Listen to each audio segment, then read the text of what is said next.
Ikhwanal muslimin muslimat sidang jemaah yang dirahmati Allah Subhanahu wa taala. Pertama-tamanya marilah sama-sama kita ucapkan terima kasih, syukur yang tidak terhingga kepada Allah Subhanahu wa taala. Kerana pada malam ini Allah Taala pilih kita menjadi duyufullah, menjadi duyufur rahman, menjadi tetamu dia. Masjid-masjid ni rumah Allah Taala. Di mana-mana sahaja sebagai muqaddimah, tak terlepas jugalah anak muking di Masjid Telaga Ara ni hamba sampaikan, walaupun di banyak-banyak tempat hamba sampaikan, mungkin ada yang baru dengar, sebagai untuk iktibar dan panduan kepada kita semua. Di samping memotivasikan diri kita bahawasanya kita mari masjid ni tuan-tuan dan puan-puan sebagai duyufullah, sebagai tetamu Allah Ta'ala. Kerana ampunya masjid ni, ampunya rumah ni ialah Allah Subhanahu wa Ta'ala. Tok Imam, Tok Bila, Tok Siok, jawatan kuasa masjid, orang yang menguruskan urusan-urusan rumah Allah Ta'ala. Bukan hak dia. Masjid bukan hak Tok Imam, masjid bukan hak Tok Bila, masjid bukan hak Tok Siok, masjid bukan hak jawatan kuasa. Mereka ni silih berganti. Siapa tika berhenti, ganti Tok Imam lain pula. Dia tak boleh nak mewarisi jawatan tu. Maknanya bukan hak dia. Dia adalah orang yang menguruskan urusan-urusan berkaitan dengan rumah Allah Subhanahu wa Ta'ala. Besar banyak pahala dia, kerana dia diberi amanah mengurus rumah Allah, bukan calon-calon orang. Allah Ta'ala yang memilih dia untuk menguruskan rumah aku. Kalau kita kata ditemu duga dulu, siapa dia yang layak menguruskan rumah Allah Ta'ala, maka persebablah malih agama Islam Kelantan pun panggillah temuduga Tok Imam. Itu asbab, likulli syai' bisababiha. Tiap sesuatu ada asbab dia. Maka dia pun luluh dan dilantik menjadi imam. Dapatlah tauliah sebagai imam tua, imam muda, juru nikah dan bagai-bagai berkaitan dengan keagamaan dalam mukim, dalam daerah, dalam negeri dan seterusnya. Mereka ini adalah diberi amanah supaya menguruskan rumah Allah Ta'ala. Yang ampunnya ialah Allah Subhanahu wa Ta'ala. Yang menjemput kita mari ni, yang dipilih ialah Allah Ta'ala. Allah Ta'ala memilih kita mari. Jadi bila Allah Ta'ala pilih kita mari, secara tidak langsung kita adalah tetamu Allah Ta'ala. Bila kita mari dalam hati kita, ibu-ibu, bapa-bapa, tuan-tuan dan puan-puan semua, kita ni pilihan Allah. Allah Ta'ala jemput kita, sudah tentulah kita merasa bangga. Kita merasa yang amat-amat syukur sekali, terima kasih yang tidak terhingga pada Allah Ta'ala. Bukan calon-calon orang boleh mari masjid ni tuan-tuan. Bukan duduk atas pakak, bukan duduk atas harta, bukan duduk atas kedudukan. Walaupun mu pakak melangit setara mana pun, kalau Allah Ta'ala tak pilih. Walaupun mu kaya sekaya setara mana pun, kalau Allah Ta'ala tak pilih. Tetapi bila Allah Ta'ala pilih, tidak ada sebab dah, tidak ada alasan. Kita boleh sepok tepi urusan-urusan kerja kita, urusan keluarga kita, kita boleh sepok tepi. Kita boleh mendahulukan jemputan Allah Ta'ala. Jadi malam ni kita pun berada di rumah Allah Ta'ala. Langsung kita berdoa dalam hati kita kepada Allah Ta'ala. Ya Allah, ya Tuhanku, kalau malam ni pun pilih aku, ya Allah, pilihlah aku seumur biar jadi tetamu-Mu, ya Allah.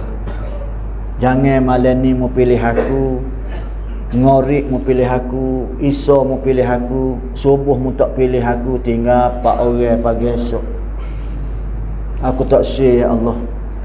Biarlah mu pilih aku sampai ke 5 waktu. Aku nak mati di rumah-Mu, ya Allah. Aku nak mati di rumah-Mu. Comel mati di rumah-Mu. Pasal apa? Pasal rumahmu diberkati, rumahmu penuh kerahmatan, rumahmu penuh maghfirah. Aku nak mati tempat comel, ya Allah. Maka akhir sekali kematian kita dicemburui oleh orang. Mati mana? Mati di masjid. Mati mana? Mati tengah semaya Jumaat. Mati mana? Mati tengah dengar orang ngajar. Orang hok ngajar tak mati lagi pasal dia nak pergi ngajar lain pula.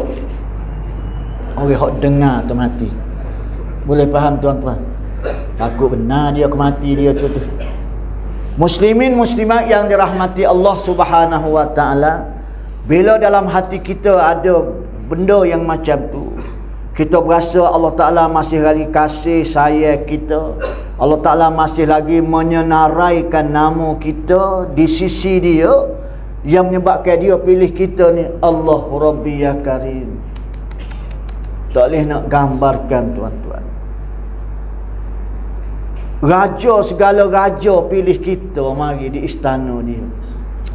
Hebat tuan-tuan. Kalau raja negeri panggil kita di istana dia, habis orang kita royak. Secomel-comel pakaian kita pakai. Urusan-urusan kita walaupun setara mana pun kita berhenti ke. Pasal apa? Pasal jemputan raja dunia. Orang tak tanya pun kita royak. Mana demo nampak neng ni pasal tuanku panggil kawan. Orang tak tanya pun dia tahu tak kawan ni tuanku panggil kawan ni. Royak. Apatah lagi kalaulah anak-beranak kita waris-waris. Pening kita sohu Tuhan dah tahu. Habis tangguh dia kira royak. Tak maaf dah hamba lusa ni tak ada pasal betul lah abang tuanku panggil nak gitu. Habis orang kira royak. Nak ya, sohu kita. Main-main raja panggil tuan-tuan. 7 hari 7 malam mikir nak pakai gapo. Patut jual kambing nak beli baju. Tak pakai baju popoh ada ni. Mesti pakai yang sesuai nak masuk istana. Cuba bayangkan Malik Yaumiddin, raja segala raja jemput kita. Raja segala raja jemput kita. Kita tak ada berasa bersahu. Setara tu ya kita tuan-tuan. Itulah beza dia nak ayat ni. Itulah beza dia. Pasal dalam hati kita tidak rasa kebesaran Allah. Dalam hati kita tidak berasa kehebatan Allah. Dalam hati kita tidak berasa bahawasanya Allah segala-galanya. Sebab itu kita mari masjid, kita berasa lapar dia. Kita mari masjid betul lah. Kita mari masjid kerana terpaksa. Kita mari masjid kerana tak boleh pergi khana. Nampak dah tuan-tuan, kita meletakkan rumah Allah Ta'ala, jemputan Allah Ta'ala di lebar mana? Di lebar mana kita letak? Tak kira lah hamba ke, siapa ke, wa'imah siapa dia pun. Tanyalah diri sendiri. Setara mana aku meletakkan panggilan Allah, jemputan Allah, rumah Allah, urusan Allah, setara mana aku letak atas diri aku? Tak payah nak jawab kat hamba. Tak payah nak jawab ke tu email. Siap kat retina nak tengok hamba. Nak tengok ke? Sorang dengan seorang muda ustaz dalam TikTok, YouTube nak tengok tu nak gitu. Ita-ita gitu jelah. Siap dia. Pasal nampak duk sungai soyok boleh lasir. Tengok orang tina hamba lah. Orang tina hamba. Tengok dia. Nampak tuan-tuan? Anak tanya anak, hamba tanya hamba, tuan-tuan tanya tuan-tuan. Setara mana Allah dalam hatiku? Setara mana rumah Allah dalam hatiku? Setara mana urusan Allah dengan aku? Setara mana panggilan Allah dengan aku? Kalau sekadar mu nak kata asyhadu an la ilaha illallah, boleh tahan kata. Cina jual spare part, boleh kata. India beli besi buruk masuk kampung, dia boleh kata la ilaha illallah. Kalau Cina Kelantan, kalau Cina Kelantan main ni tuan-tuan, la ilaha illallah. Kita mau Allah, hok tak gaji dengar. Tapi baru orang biasa dengar, dia kata biasa ya. Islam ke dok Cina. Sia tu pak la ilaha illallah. Kita tak la ilaha illallah. Kita Allah kita. Dia la ilaha illallah, lebih dia daripada kita. Nampak tuan-tuan? Kalau bos kadang nak kata, buktikanlah yang mengatakan asyhadu an la ilaha illallah. Buktikanlah. Manakah kebuktianmu bahawasanya mengatakan aku naik saksi bahawa tidak ada Tuhan melainkanmu ya Allah? Mana bukti? Hak aku panggil mu tak era, hak aku suruh mu tak dengar, rumah aku mu tak mari, jemputan aku mu tidak tunaikan. Jadi apa? Jadi tuan-tuan, baru kita nampak setara mana kita dengan Allah Subhanahu Wa Taala. Bos kadang mu nak royak kata I love you ya Allah, ramai dia boleh sebut, ramai dia boleh sebut. Kita dengan orang rumah kita,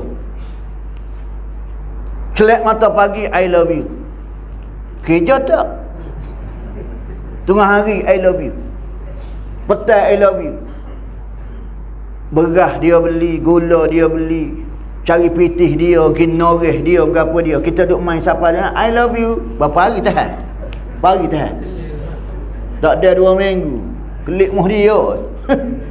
Ayah dia kata mana kelik tak gerak ya I love you. Kita pun tahu. Oleh kerana kita menyebut, walaupun tak sebut, walaupun kita orang lelaki tidak sebut I love you, tetapi kita mengorbankan segala-galanya untuk keluarga dan anak isteri. Membanting tulang. Mula-mula belum nikah putih kalah lah juganya. Lo ni tukar piah dengan sokok. Hujan ke hujan, panas ke panas, ribut ke ribut. Susah tahu mana pun. Zaman muda dulu kerja Tuhan lah tahu nak ya. Siapa orang tua kata siapa patah ring. Nak membesarkan anak-anak, nak bina keluarga, nak menyara anak bini, siapa gitu mau. Mengikut gaya masing-masing. Bapa? Kerana kita nak buktikan kecintaan kita kepada anak isteri kita. Kita sanggup untuk kita tahan nak beli gegapa dia. Kita dahulukan pengurusan untuk anak dan isteri. Nampak zahir pengorbanan kita sebagai seorang suami, sebagai seorang bapa. Sehingga hari ini wujudnya sebuah rumah. Anak-anak kita berjaya. Isteri kita penuh tangan, 4 ya berat, 5 ya berat, 7 ya berat, dia sendiri 90 dah berat, capu berapa berat. Ya kita ni je pada muda kerja nak yawi. Tak khabar ingat ngelah kali bahaya kecil manis, kecil celih lah ni kita. Bahaya ke gauk pula nak ayat ni. Segala galau ada atas kita. Nampak? Bapa? Pasal dulu kita kerja cukup kuat. Kalau jenis orang kampung boleh bayar kalah. Kalau jenis orang wak padi boleh bayar kalah. Kalau jenis orang noreh boleh bayar kalah. Hatta kalau orang kerja pejabat setara mana pun tengah mesyuarat, yang marah ke boh, yang marah ke orang, yang marah ke apa bini, tebal lagi telinga. Tebal lagi muka. Tuli telinga. Apa? Pasal nak kerja untuk dapat gaji tiap-tiap bulan. Kadang-kadang telitah kalau tahu lagu ni aku pecing lolo hari ni. Masa kena marah koboh. Lolo berasa nak pecing. Tapi oleh kerana memikirkan siapa yang nak membiayai keluarga. Siapa dia yang nak menyara anak bini kita? Kita sanggup segala-galanya. Kita buktikan pengorbanan kita terhadap anak isteri keluarga kita. Siapa gitu mau nak ayat kita. Siapa orang menghina anak bini kita, kita jadi galai-gati. Kita sanggup gebah setara mana pun. Gocoh-gocoh je lah. Belawai-belawai. Siapa kita mau kita pertahankan keluarga kita. Atas dasar apa itu? Pasal kita kena jaga maruah. Islam suruh jaga maruah. Alhamdulillah. Tapi Allah Ta'ala kita jaga siapa kita mau. Rumah Allah Ta'ala kita jaga siapa kita mau. Agama Allah kita jaga siapa kita mau. Hukum Allah kita jaga siapa kita mau. Nampak? Mung lebih sayang ke anak bini mung daripada mung menyayangi aku. Mung lebih menyayangi anak bini mung daripada menyayangi aku sebagai Allah. Khabar ke kita tuan-tuan? Mu menyayangi anak binimu lebih menyayangi kekasih aku Muhammad sallallahu alaihi wasallam. Mana bukti yang mu sayang kat aku? Di rumah aku pun mu tak mari. Mu mari pun nebeng. Mu mari pun lah pada. Mu mari pun mu tak naik atas rumah aku, mu duduk birang gitu. Kenapa? Tengok hari Jumaat. Tak cekak royak tu email. Naik kata ni dalam ni penuh kurang lagi ni. Main penuh dalam. Duduk atas kursi luar tu. Bapa, bila-bila cucu rokok. Masjid ni tuan-tuan, cucu rokok berapa? Melekat lari tau. Bila dia mau pagar kawasan ni pagar masjid. Ini zon larangan merokok. Puting penuh. Melekat lari tau. Melekat tosir bang busuk. Nak ayat ni tuan-tuan. Sebab itu di luar ni dia ada kata ada adab mari masjid. Adab berada di masjid. Kerana ini rumah Allah yang dirahmati dan diberkati, dipayung oleh beribu-ribu, berjuta-juta para malaikat. Malaikat akan lari bila bang busung. Tuan-tuan, orang nak lari tak berani. Moga kita anak pupu dua hanjebat. Tebing lari berapa? Tebing lari tak mari. Akhir sekali orang pun pakai tengok gitu. Pung mari Ustaz Muhtar nyo lari. Berapa lari? Pasal mau mari malam ni faham nak klik dah. Dah bila pula tak tahu. Tu imam kata terima kasihlah Ustaz. Ustaz tolong royak. Bukan masjid ni. Masjid hang bagi 2-3 malam lepas. Amo mai royak sini. Amo tegur masjid 2-3 malam lepas. Nak royak begitu. Pasal sini amo tengok lain clear mula. Alhamdulillah. Syabah tahniah. Nak royak. Setara mana kita bila Allah Ta'ala panggil kita? Tersentak di hati kita tak? Tersentuh di hati kita tak? Tergerak di hati kita tak?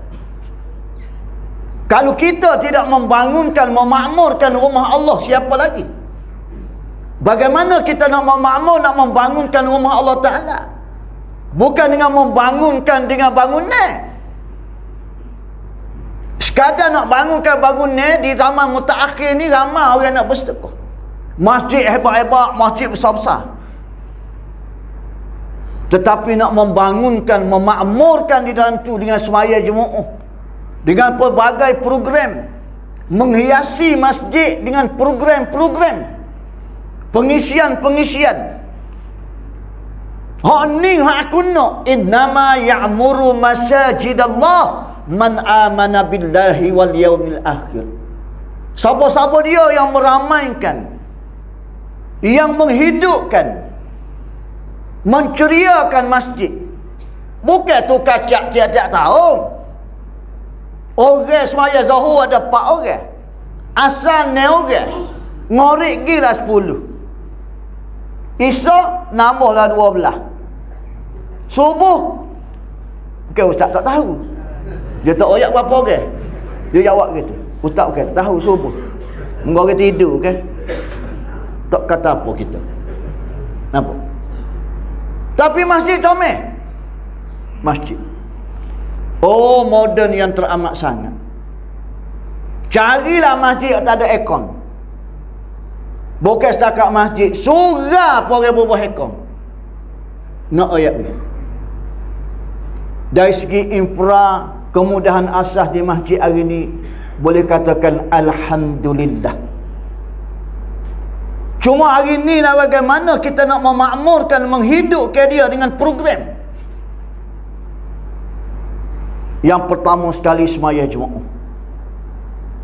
Daripada satu sah nak jadi dua, dua jadi empat, empat jadi lapan, lapan jadi 19, 19 jadi 32. Dalam masa yang sama kita nak hidupkan juga dengan program-program Raudhatum min Riyadil Jannah, daripada taman-taman syurga, iaitu kuliah-kuliah agama. Dengan kuliah maghrib silih berganti tok guru mari. Patut guru hak mari pula hak A pelah-pelah pula. Kalau ibarat kalau jenis itu gak denuk hak molek, bunyi suara dia tu belum kukuk tu orang mari dah. Apatah lagi kalau kukuk, ibarat lagu tu. Ni nak cari denuk tak ada kukuk, orang lari dah. Nak ya. Bapa tak boleh cari denuk hak biasa jenis suara sedap. Pitih tak ada.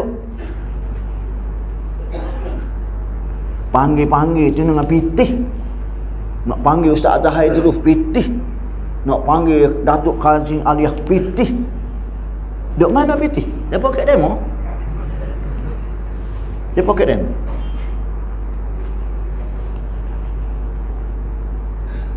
Fasalli li rabbika wanhar. Baru je kita lepas, masih lagi dalam bulan Zulhijjah. Boleh haji. Bermula titik itulah fasalli li rabbika wanhar. Semayalah kepada Tuhanmu wanhar, dan mengkorbankan. Nak kurban segia seekor mesti dengan fitih. Dalil semayamu tu aku terima, semayamu berkualiti, semayamu memberi kesan kepada hatimu, mu tidak akan nyaya pitih. Kalau mu nyaya pitih, semayamu tidak ada kesan, tidak memberi bekas. Para-para sahabat sudah pun semaya. Rasulullah royak, dia kata, wahai sahabat-sahabat, kita nak pergi perang ni, nak menyebar kalimah la ilaha illallah. Sekian. Sahabat bangun, ya Rasulullah, amba beri 100 ekor kuda perang, amba beri 100 ekor unta untuk isi barang nak bawa pergi ke medan perang. Tak ada pun Rasulullah kata, siapa dia nak sedekah? Tak ada. Dia mari lonjakkan selalu bahawasanya inilah membuktikan bahawasanya semaya aku ni memberi kesan bahawasanya untuk menyebar kalimah Allah. Nampak tuan-tuan? Bagaimana kita nak hidupkan masjid Telaga Ara ini? Di antara faktornya yang pertama sekali mesti ada keuangan. Mari mana pitih tu kalau tidak daripada poket anak mungkin. Semaya jemaah kapasiti muat berapa ratus orang? 500 orang. Cuba bayarkan kalau 10 riyal seorang, kalau 500 tu duit berapa? Siapa? 5,000. 5,000 sekali jemaah. 4 kali jemaah 20,000. Betul lah bulan tu ada 5 jemaah. 25,000 sekali jemaah sebulan. Kita baru habis 40 riyal baru. Masjid boleh 40 boleh 25,000. Nampak?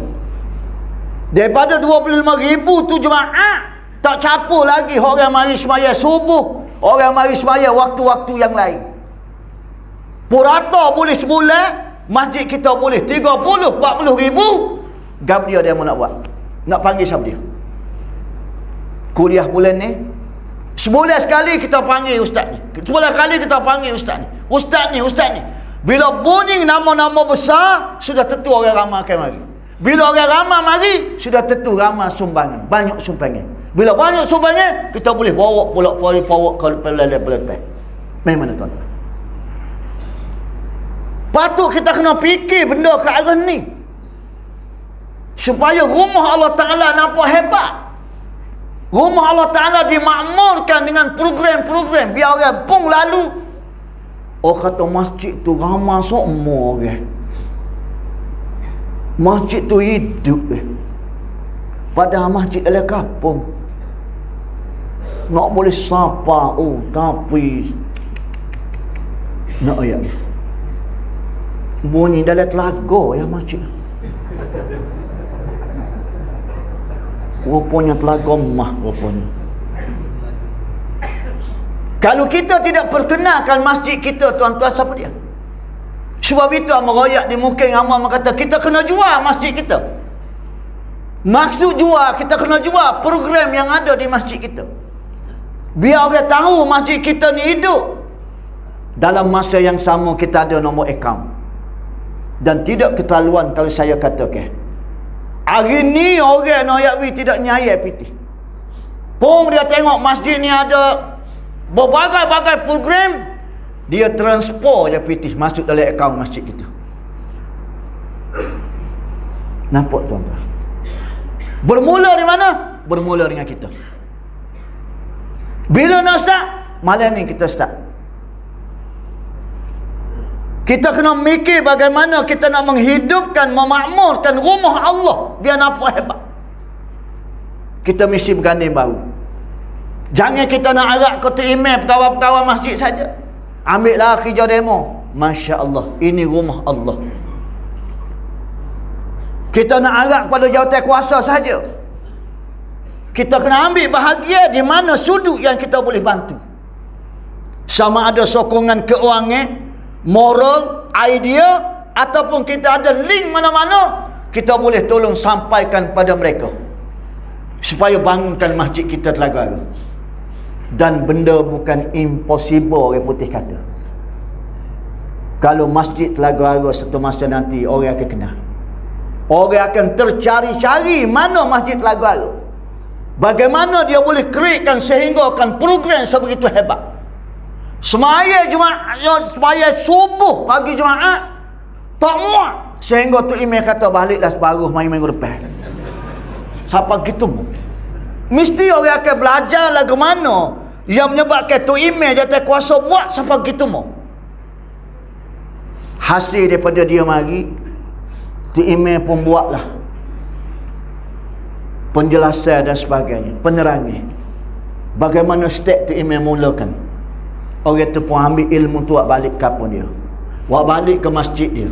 Orang tu pun meneruskan sedekah jariah, tuan-tuan. Dia belajar daripada masjid kita, benda molek, dia buat klik kapun dia, hidup subuh kita juga. Terima sahamlah kita di akhirat kelak. Bukan payah. Tak nanti kita gali telaga, tak nanti kita buat wakaf, tetapi melalui gabungan kita, komitmen kita membina Masjid Telaga ni sehingga menjadi viral dalam Facebook seperti hari ini, orang akan mari. Apa yang terjadi kepada Masjid Cekup Panji?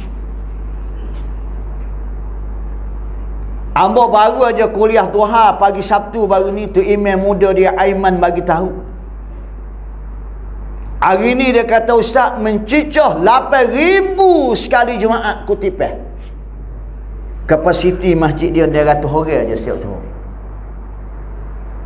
Orang kampung sepopok kita ni tidak kata datuk tu datuk ni, Tan Sri tu Tan Sri ni. Daripada kita gini, dia boleh collection sekali Jumaat 8,000. Ni sahabat amba bawa pagi tu. Tu email tu raya. Dia kata direct 4 minggu 8,000 ustaz. Belum pada ni dia maklum kat 6,000 7,000. Pagi Sabtu baru ni sambil-sambil sudah kuliah minum, dia pun kata ustaz, Kita sudah menjangkau 8,000 Ustaz collection hari Jumaat 4 minggu berturut-turut. Kenapa kapun dia boleh buat? Pasal dalam jiwa mereka ada aura keagamaan, aura keislaman. Ada perasaan nak memakmurkan rumah Allah. 2 bulan yang lalu melancarkan tabung khairat kematian, dalam jangka masa 2 bulan sudah menjangkau 54,000 orang transfer masuk Syria 2 sehari, Syria 2 sehari. Tu email tua dia WhatsApp Kaabah, dia kata sekarang sudah menjangkau 54,000 Ustaz. Akhir sekali anak mungkin dicekuk Panji, kalau meninggal tak usah pusing ya, tunggu dia mau mati ya. Siapa Z masjid tanggung belakang, gali kubur, kapal, bayaran mandi orang mati, segala-gala masjid tanggung belakang. Anak mungkin tunggu mati tak duk pula nak ya, dia biayai belakang. Saudara asnaf ada dengan TIME, ada dengan jawatan kuasa. Tiap-tiap bulan dia akan edarkan beras dan juga keperluan dapur kepada asnaf, yang menyebabkan orang berasa seronok dalam kampung tu. Dan baru ni dia kata, bila kita bilang satu sapu tu 860 riyal seorang hamba Allah Ta'ala bubuh dalam tabung tu. Pasal dia tahu bila dia infakkan pitih ni ke masjid ni, dapat dia laburkan dan ambo cadangkan kepada dia, supaya anak mungkin hak nak nikah baru nak nikah, bukan hak bini mati nak nikah pula, hak baru nak nikah, hak terang-tantang lagi. Kalau anak mungkin lelaki 500, betul lah pasangan dia juga, orang kampung tu juga bui juga 500 sebagai galakkan, kerana dia nak bina masjid. Sehingga tu imam muda kata kepada dia, tuan-tuan, dia royak kata imam tua, dia kata kalaulah anak mungkin kita sebulan ni mati 10 orang, kita dah khabar lagi, nak royak banyak tak banyak pitih dia. Mari mana tuan-tuan? Mari daripada kita. Yang duk angguk saja. Ya. Nuh orang boboh dah tabun. Jangan hangguk saja. Dia tak say hangguk tu dia nak pitih. Ni duk ha boboh dak. Yang duk boboh tu saja, hak ambo pun dah kata tu. Nah, ya gitu. Nampak tuan-tuan?